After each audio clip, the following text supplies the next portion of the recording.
शहर की आदर्श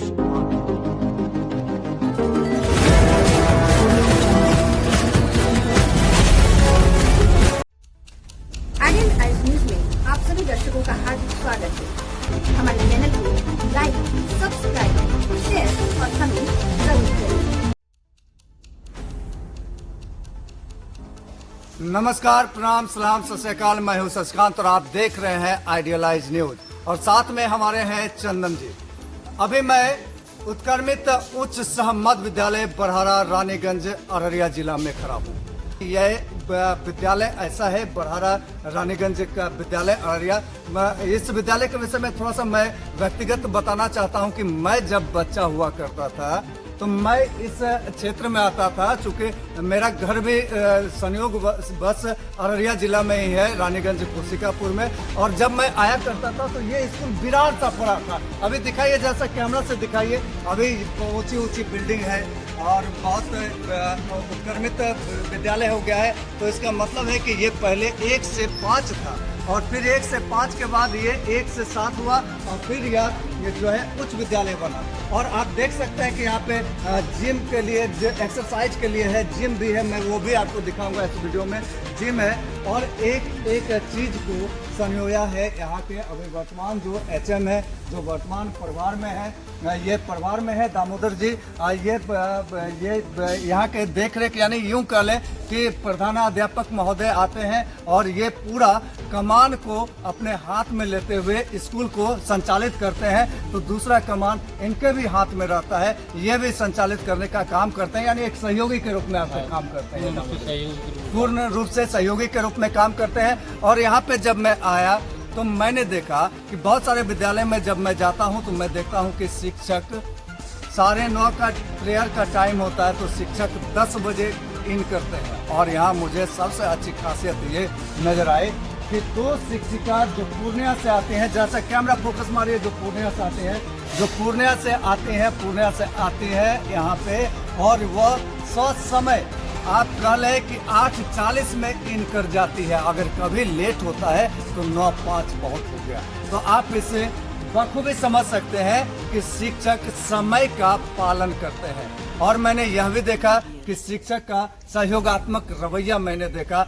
कुछ गार्जियन मेरे समक्ष ही आ गए थे और वो गार्जियन कह रहे थे कि मेरे बच्चे को ये नहीं मिला है, मेरे बच्चों को जो है, मेरे बच्चे स्कूल नहीं आ पाते हैं, दूरी है। तो शिक्षकों ने समस्या का समाधान भी निकाला और ये ताकि ड्रॉप आउट ना हो बच्चे, और घर घर जो शिक्षा का अधिकार है बच्चों का, जो हर घर शिक्षा पहुँचे, वो पहुँचाने का काम कर रहे हैं। तो बहरहाल इन तमाम मुद्दों को लेकर के मैं मुखातिब होना चाह रहा हूं यहाँ के प्रधान अध्यापक महोदय जी से। सर, सबसे पहले मैं आपका परिचय जानना चाहूँगा कि मेरा नाम राम कुमार भगत हुआ जी। घर रानीगंज है, यहाँ से 5 किलोमीटर दूरी पर। मैं समय पर विद्यालय आ जाता हूँ।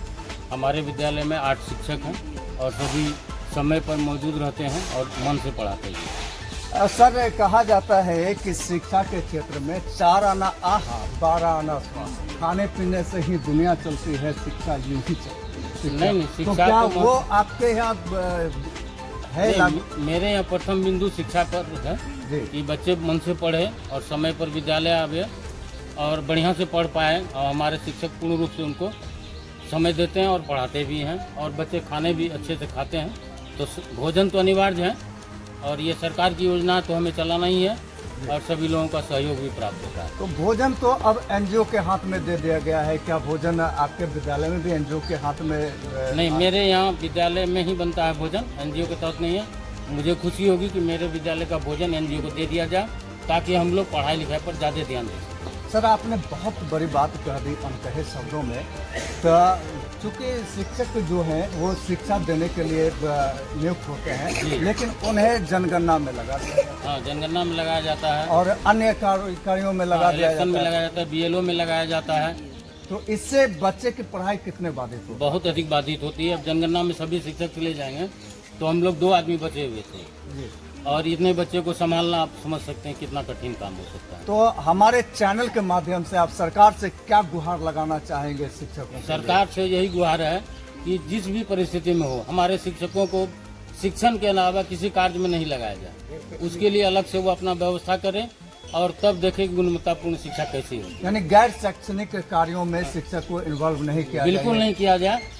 यहाँ तक कि मध्याह्न भोजन भी एनजीओ को दे दिया जाए ताकि हमारा ध्यान उससे हटाया पड़े और हम शिक्षा पर ध्यान दे सकें।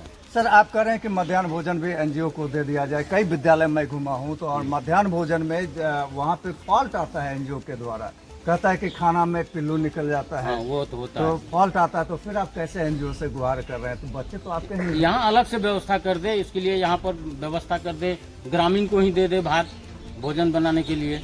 यानी रसोई बने आपके यहाँ हाँ, बने, हाँ। एनजीओ के माध्यम से हो और शिक्षक उसमें इन्वॉल्व शिक्षण नहीं ताकि शैक्षणिक कार्य बाधित हाँ, हम ना हो। लोगों का कुछ न कुछ ध्यान तो वहाँ बटा हुआ ही रहता है जी। कि इधर लगे हुए काम से उधर भी। इतना ही सरकार का रोज 4-5 चिट्ठी निकलती है, इसका जवाब 24 घंटे में देना है, इसका जवाब 3 दिन के अंदर में देना है। वहाँ ध्यान व्यतीत हो जाता है, उसमें एक आदमी को और हमको लेना पड़ जाता है। और यहाँ क्लास अधिक है, बच्चे भी अधिक हैं, लेकिन शिक्षक कम है। बहुत दिक्कत होती है पढ़ाई करने में। तो अब हमारे बीच यहाँ पे मैंने कहा था कि हमारे बीच दामोदर जी हैं, उनसे मैं बातचीत करूंगा चूँकि ये भी स्कूल को संभालने में अहम भूमिका इनका रहा है। मैं आपको बता दूं कि इनका घर भी बगल में ही है और ये रात में भी नींद में हमें लगता है कि बच्चे के विषय में ही सोचते होंगे। तो सर, क्या आपको प्रतीत होता है और कैसे बच्चे के प्रति समर्पित रहते हैं इसके विषय में? सबसे पहले आप लोग जो आए हुए हैं, आप लोगों को बहुत बहुत धन्यवाद कि आप अपने मीडिया के माध्यम से हमारे विद्यालय की समस्या या जो भी हो वह दिखाने की कोशिश किए हैं, इसके लिए बहुत बहुत धन्यवाद। तो आगे यही है कि हम तो लोकल हैं, लोकल टीचर हैं, मेरा कर्तव्य बनता है कि जो भी समस्या हो तो अविलंब तुरंत देखा जाए।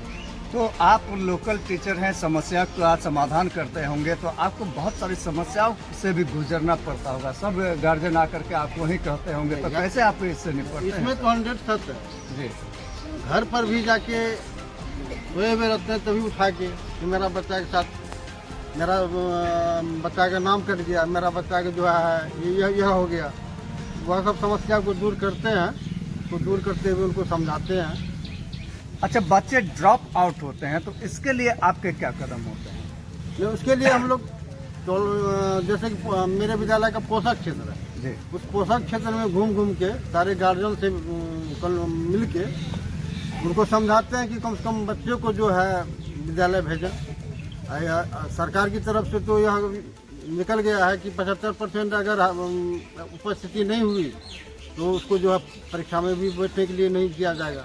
यह सब चीज़ समझाते हैं सारे अभिभावक को। अभी एक अभिभावक आए हुए थे मेरे समक्ष हैं और वो कह रहे थे कि मेरे बच्चे नहीं आ पा रहे हैं और कुछ दिनों से वो अपने क्लास टीचर को भी बच्चे नहीं पहचान पा रहा था। क्या वैसे बच्चे को जो लाभ मिलना चाहिए विद्यालय से लाभ मिल पाएगा? नहीं, वो तो नहीं मिलेगा। 75% जब तक उपस्थिति अनिवार्य है, 75% उपस्थिति जब तक नहीं होगी तब तक उनको कोई लाभ नहीं है। अच्छा, ये कब तक जमा करना पड़ता है आप लोगों को कि उपस्थिति का? अप्रैल से लेके सितंबर तक। ये सितंबर तक जमा करना चाहता है, इतने महीना का काउंट होता है। अच्छा, आप और क्या हमारे चैनल के माध्यम से आपके विद्यालय में जो कमियां हैं उस कमियां को डिमांड करेंगे? हमारे चैनल के माध्यम से क्या डिमांड करना चाहिए? नहीं, हम लोग तो सरकार से यही कहना चाह रहे हैं, साथ साथ आप सबों को भी, कि शिक्षकों को गैर शैक्षणिक कार्यों से हटा दिया, तभी जो है गुणवत्तापूर्ण शिक्षा लोग दे पाएंगे। आप अपना परिचय दे दें। मेरा नाम दामोदर प्रसाद साहब, मैं फिजिकल टीचर हूँ मध्य विद्यालय बड़ा।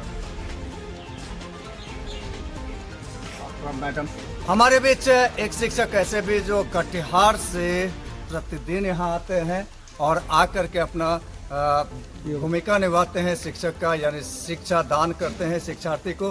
तो इनसे जानना चाहूँगा, सर आप क्या कुछ कहना चाहेंगे? मैं यही कहना चाहूँगा कि सरकार जो है यह गैर शैक्षणिक कार्य टीचर से ना कराए।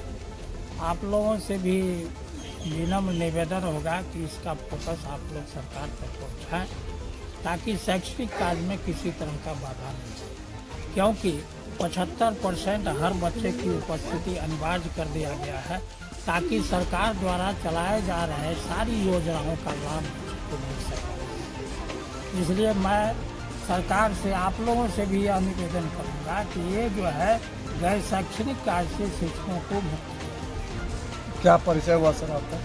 मेरा नाम जनक लाल सिंह, घर कटिहार हुआ।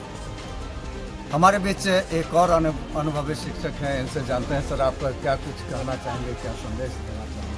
मैं यही कहूँगा कि टीचर को गैर शैक्षणिक कार्य में न लगाया जाए। इससे क्या होता है, बच्चों का पढ़ाई जो है वह बाधित हो रहा है। सारा शिक्षक की टीचर को गैर शैक्षणिक कार्य से मुक्त किया है। क्या परिचय हुआ सर आपका? मेरा नाम फूलचंद है, घर मैडम।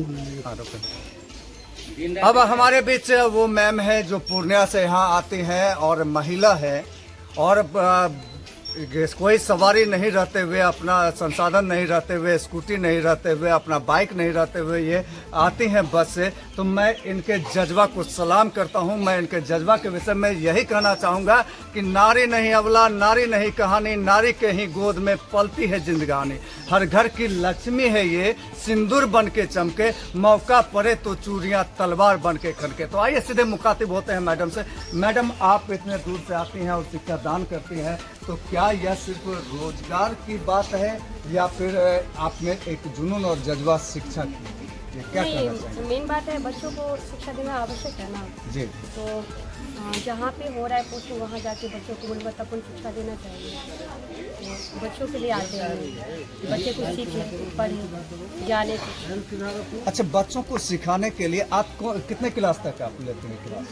मेनली 6 to 8 के टीचर है। 6 to 8। साइंस। तो 6 to 8 आफ्टर ये मतलब आप कहिए कि मध्य विद्यालय में, तो मध्य विद्यालय में आप क्या कुछ ऐसा टेक्निक अपनाते हैं जो कि बच्चे ज़्यादा से ज़्यादा सीख सकें? अब जैसे विज्ञान में कुछ हम सिखा रहे हैं बच्चे को, तो प्रयोग करके सिखाएंगे। जैसे कि अगर हम बल सिखा रहे हैं तो बेंच को धक्का देके, कि अगर पुश करेंगे तो ही ना बेंच हटेगा, उस पर बल लगाएंगे तब ना। तो जैसे सेब भी है मेरे पास, तो सेब नीचे क्यों गिर रहा है, ऊपर क्यों नहीं जा रहा है, गुरुत्वाकर्षण बल के कारण। तो ये सब टेक्निक यूज करते हैं। यानी आप प्रयोगात्मक विधि आप उपयोग करते हैं। क्या परिचय हुआ आपका? रंजीता कुमारी। रंजीता कुमारी जी, आप कहाँ से आते हैं? पूर्णिया से आते हैं। मैं शेर कहना चाहूँगा, इनसे मुखातिब होता हूँ। मैम, आप क्या कुछ कहना चाहेंगे शिक्षा को लेकर? सर, हम लोग की बहाली हुई है 2014 में, तभी से तो यहीं आ रहे हैं, बठारा ही। हाँ। चूँकि SST में सीट नहीं था और TET से हम लोग आए हुए हैं, तो कटिहार और ये अररिया अप्लाई किए थे। तो अररिया में हुआ, अररिया में रानीगंज प्रखंड में बठारा स्कूल में पदस्थापित है 2014 से। दिक्कत तो होती है आने में, बस से या ऑटो से आ जाते हैं 9 बजे तक, फिर 4 बजे छुट्टी होती है। तो इससे क्या आप हरासमेंट का शिकार भी होते हैं और गुणवत्तापूर्ण शिक्षा दे पाती हैं? हाँ सर, उससे कोई दिक्कत नहीं है, वो आप बच्चे से भी पूछ सकते यानी हैं। After harassment you can do. दिक्कत तो हो रही है, लेकिन हम लोग का ड्यूटी है सर, और शिक्षा देना तो अधिकार है, बच्चे का अधिकार है, मेरा भी अधिकार है शिक्षा देना। आपका भी अधिकार है और बच्चे का भी अधिकार है। क्या परिचय हुआ? सुषमा कुमारी। कहाँ से आते हैं? मेरा सर घर भी मैके यहाँ बढ़ा हुआ। इसके बीच एक शिक्षा सेवक हैं, यानी टोला सेवक आप कह सकते हैं। आइए इनसे मुखातिब होते हैं, या क्या कुछ कहना चाहते हैं? सर, हम ये कहना चाहते हैं कि हम लोग को जितना काम दिया गया है, शिक्षा के मध्य हम लोग जितना काम दिया गया है, पहले 7 बजे से ट्यूशन है हम लोग के बच्चे को समाज तौर पर। वो 30 बच्चे मतलब पैसे लेकर के? नहीं, वो फ्री है। क्योंकि हम लोग 30 बच्चे को पढ़ाते हैं गाँव में, उसको फिर विद्यालय लाते हैं, विद्यालय छोड़ते हैं। इसके बाद हम लोग को अभी दिया गया है कि 2 विद्यालय सर्वे करना।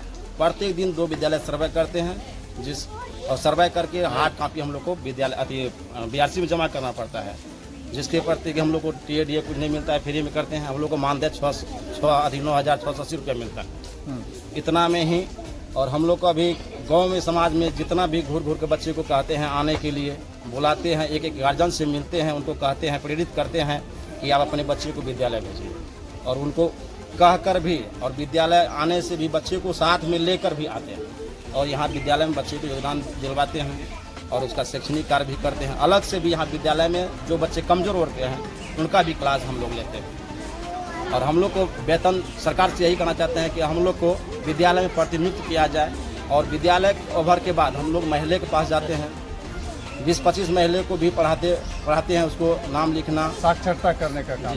साक्षर करने का काम करते हैं, जिसमें कि बहुत सारे महिला को हम लोग साक्षर भी किए हैं, उसका सर्टिफिकेट भी दिए हैं और बच्चे को गुणवत्ता भी पढ़ाते हैं हम लोग। लेकिन हम लोग सरकार से यही मांग है कि हम लोग को जो अभी सर्वे में लगाया गया है प्रत्येक दिन 2 विद्यालय निरीक्षण करने में, हम लोग को उसके प्रति दिया जाए। क्या कुमार बैठा, ग्राम बरहाड़ा। तो ये आप देख रहे थे कि शिक्षकों का क्या कहना है, शिक्षिका का क्या कहना है।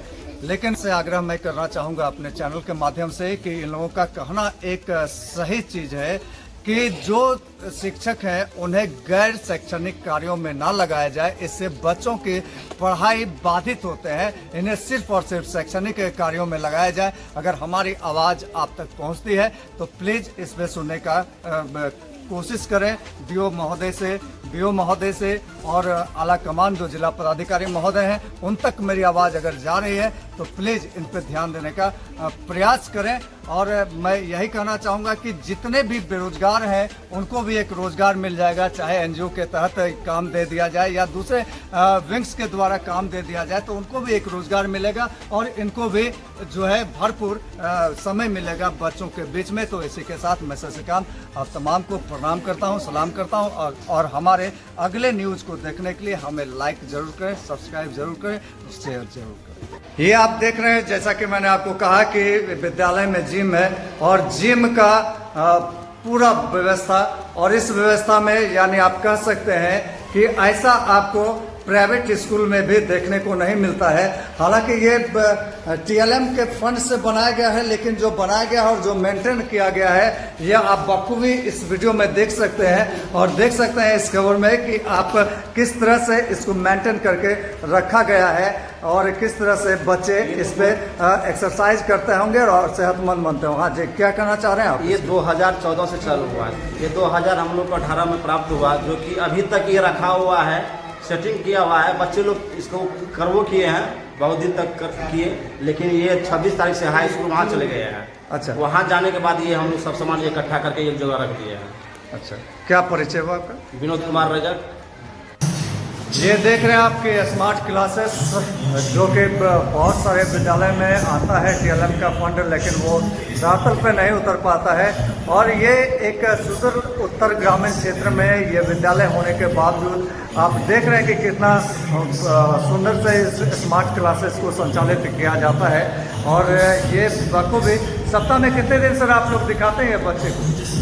सप्ताह में एक बार चलते हैं और सप्ताह में 7 दिन चलते हैं। और ये सप्ताह में 7 दिन बच्चों को दिखाया जाता है। ये देख रहे हैं कि बखूबी आप समझ सकते हैं कि चित्र के माध्यम से जो बच्चे सीखते हैं बहुत जल्दी सीखते हैं। जैसे यहाँ पे आ रहा है खांसी, बुखार और सांस लेने में तकलीफ जैसे लक्षण, तो चित्र के माध्यम से ये आप देख रहे हैं कि डॉक्टर का ये आ रहा है, एम्बुलेंस टोल फ्री नंबर दिया जा रहा है। बच्चे इससे बहुत ज़्यादा सीखेंगे और सजग होंगे।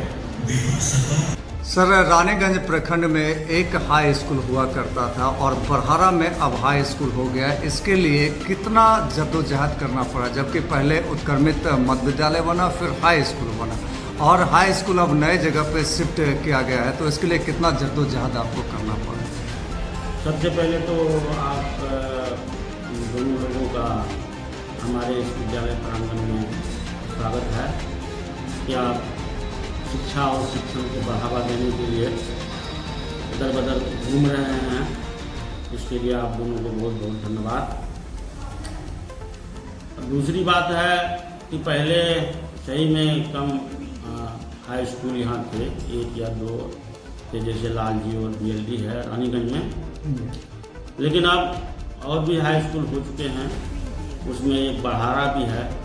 ये पहले उत्क्रमित था, मध्य विद्यालय में ही संचालित होता था, लेकिन ये भवन जो है 5 साल पहले बन के तैयार हुआ, क्योंकि शिक्षक के अभाव में यहाँ इम्प्लीमेंट नहीं कर पाए लोग, तो भवन जर्जर हो चुका था यहाँ। और जैसे कि हमारे प्रधान सर ने बताया आपको कि 2 टेलर तो हम लोग इसमें से पुआल और वो घास फूस निकाले हैं। पूरा जाला मकड़ा लगा हुआ था। बाहर से भी भवन का जो रंग रोगन था बिल्कुल डैमेज हो चुका था। मैं आपको फोटोग्राफ भी दिखाऊंगा, पहले का भी और अब का भी।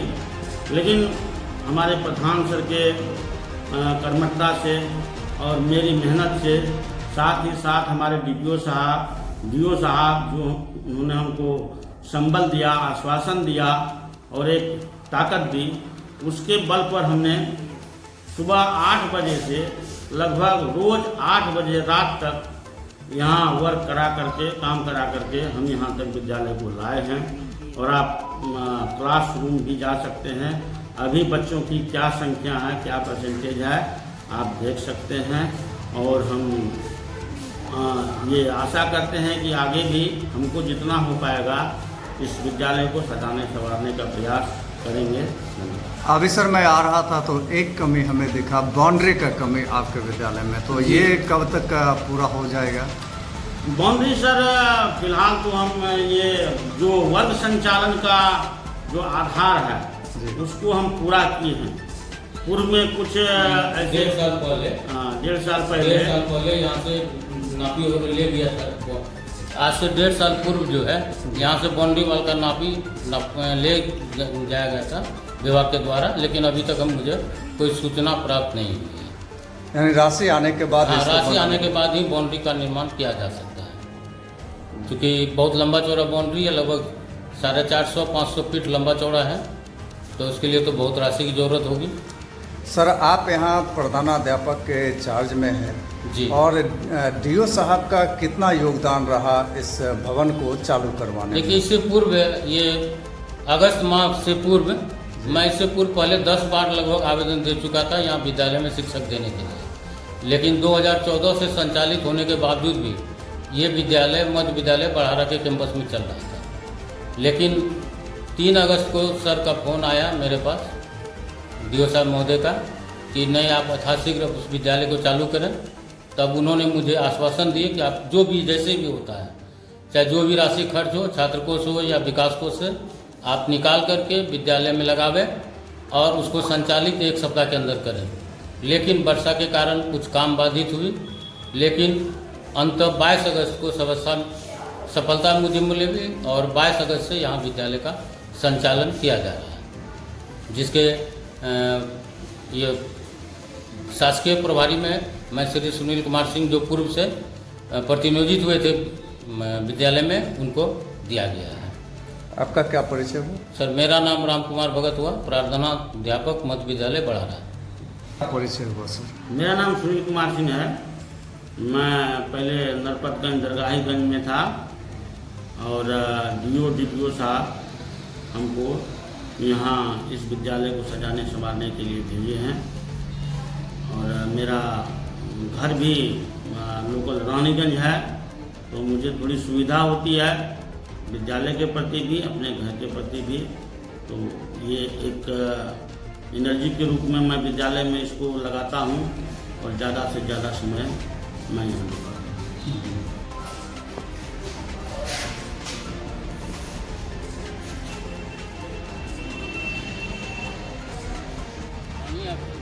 हाँ।